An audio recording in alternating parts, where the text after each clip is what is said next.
হঠাৎ খুব টাকার প্রয়োজন হলে সূরা ইখলাস 21 বার পড়ুন, টাকার ব্যবস্থা হয়ে যাবে। আপনার যত টাকার প্রয়োজন ইনশাআল্লাহ হয়ে যাবে। শুধুমাত্র যখন আপনারা হঠাৎ দেখবেন যে টাকার প্রয়োজন হবে, সে সময় আপনারা শুধুমাত্র সূরা ইখলাসটি পড়বেন। এই আমলের নিয়মে 21 বার। আর আপনাদের আমলটি করার সময় যে সূরা ইখলাস পড়তে হবে, সেই সাথে আরো একটি ছোট্ট অক্ষরের দোয়া রয়েছে, সেই দোয়াটিও পড়তে হবে। তো আপনাদের শুধুমাত্র সূরা ইখলাস এবং এই আমলটির জন্য ছোট্ট একটি অক্ষরের দোয়াটি পড়তে হবে। তাহলে আপনারা যখন সূরা ইখলাস 21 বার পড়বেন এবং এই আমলটির দোয়া পড়বেন, তো তখনই দেখবেন যে আপনাদের কাছে টাকার ব্যবস্থা হয়ে গেছে। আপনাদের কাছে টাকা আসতেই থাকবে, আপনারা নিজেও তা বুঝতে পারবেন না। বন্ধুরা, ভিডিওটি শুরু করার আগে আসুন একটু প্রার্থনা করি। হে আল্লাহ, আমাদের হালাল ধন সম্পদ দান করুন। যারা হালাল ধন সম্পদ পেতে চান সকলেই কমেন্টে লিখুন আমিন, এবং এই ভিডিওটিতে একটি লাইক দিন, এবং যারা চ্যানেলটিকে সাবস্ক্রাইব করেননি চ্যানেলটিকে সাবস্ক্রাইব করুন। এই ভিডিও লাইক টার্গেট 10,000, তাই সকলেই ভিডিওটিকে লাইক দিয়ে দিন। তো চলুন ভিডিওটি শুরু করা যাক। বিশেষ করে এই আমলটি খুব বেশি কাজে আসবে তখনই যখন আপনাদের হঠাৎ খুব টাকার প্রয়োজন হবে। সেটা হতে পারে যে কোনো দরকারে।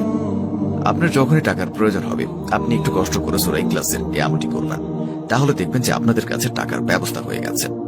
খুবই সহজ নিয়ম আমলটির, এবং আপনারা খুব সহজে রেজাল্ট পেয়ে যাবেন।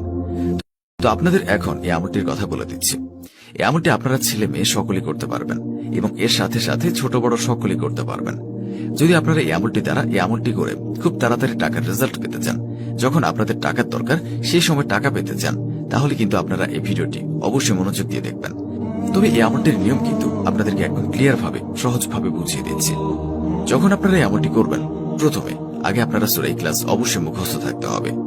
আপনাদের যাদের মুখস্থ নেই তারা একটু কষ্ট করে মুখস্থ করে নেবেন, কারণ এই সূরা ইখলাস পড়ে যদি আপনারা আপনাদের টাকা পয়সার সমস্যা একদম সম্পূর্ণ শেষ করতে পারেন, তাহলে অবশ্যই আপনারা সূরা ইখলাসটি মুখস্থ করে নেবেন।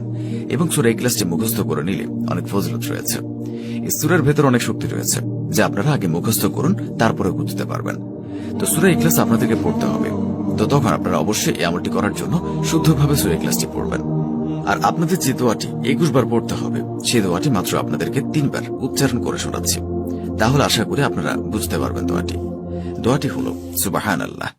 আমি দোয়াটি আবারও বলছি, দোয়াটি হচ্ছে সুবহানাল্লাহ। এক শব্দের একটি দোয়া, সুবহানাল্লাহ। এই দোয়াটি আপনারা আশা করি সকলে জেনে গেছেন এবং বুঝে গেছেন। এই দোয়াটি আপনারা শুধুমাত্র সূরা ইখলাসের সাথে পড়তে হবে। তো কতবার পড়তে হবে সেগুলো বলে দিচ্ছি। তার আগে নিজে পবিত্র আল কোরআন শরীফের সূরা ইখলাস রয়েছে, সেই সূরাটি আপনাদেরকে শুধুমাত্র 21 বার পড়তে হবে। এবং সেই 21 বার পড়ার পর যখন আপনাদের কাছে টাকা আসবে, তো সেই সময় আপনারা যখন এই আমলটি করবেন, তখন কিন্তু কোনোভাবে সূরা ইখলাস ভুল করে পড়া যাবে না। তো সূরা ইখলাস এখন আমি আপনাদেরকে মাত্র একবার তিলাওয়াত করে শোনাচ্ছি। আপনারা সবাই মনোযোগ দিয়ে শুনুন।